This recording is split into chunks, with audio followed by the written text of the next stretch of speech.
I'll get into quotas in a moment. Joe's mate, Tanya Plibersek, she bought into the argument today. She loves this. Here's what Tanya had to say.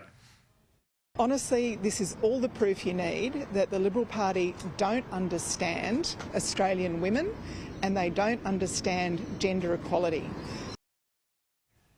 Joe, what do you reckon?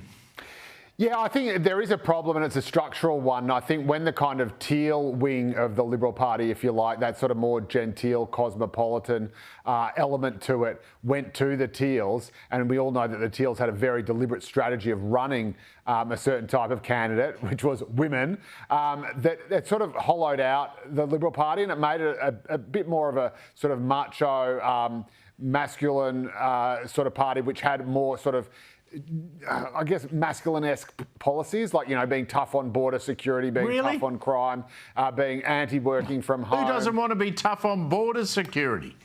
Well, look, I'm sure everyone does, but these are policies that appeal more to men, and it shows up in the polling again and again. These are policies that appeal more to men than to women. Mia, is that right? Mia, is that right, that border security appeals to men and not women? Oh, I'm not sure about that. I think border security is a problem that faces all Australians. But I think at the end of the day, to Joel's point, the Liberal Party just doesn't know what they stand for and they don't know what their values are. And at the end of the day, that's not going to attract any of the Australian public. Let's talk about Noel Pearson. You and I have great regard for Noel Pearson. He's done some great work, Joe, in the past. Absolutely. He's come out today and said something strange. I don't know why, but he reckons Brisbane's not a world-class city. He lives there.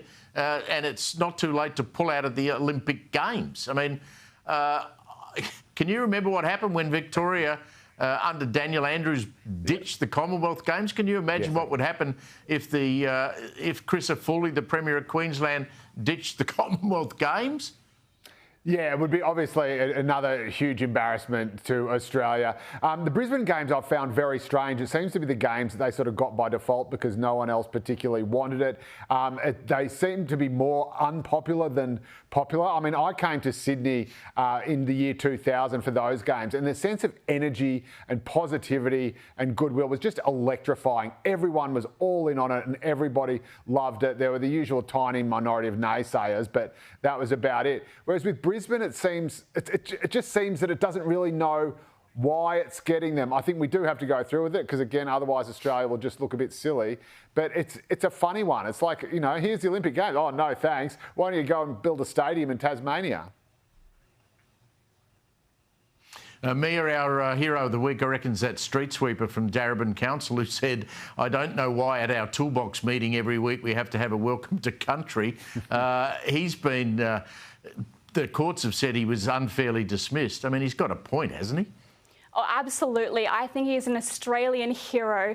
There's no doubt that these welcome to countries have just gone too far. They're overused and, quite frankly, they've lost their meaning. I mean, I don't think many Australians even know what they're saying anymore. And more concerningly is they're becoming quite divisive. And this is a problem because the Australian public already voted as to whether they wanted to be divided on the basis of race, and it was met with a resounding no case. And it's frustrating that our political elite and our inner city elites continue to drive this divisive ideology. I think you agree, Joe, don't you, that they're actually diminished in importance because there are too many?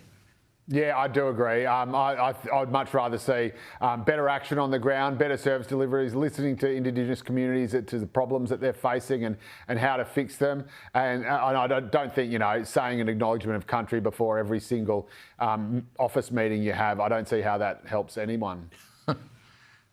Especially a toolbox meeting. Joe and Mia, thank you very much for joining us on this Friday night.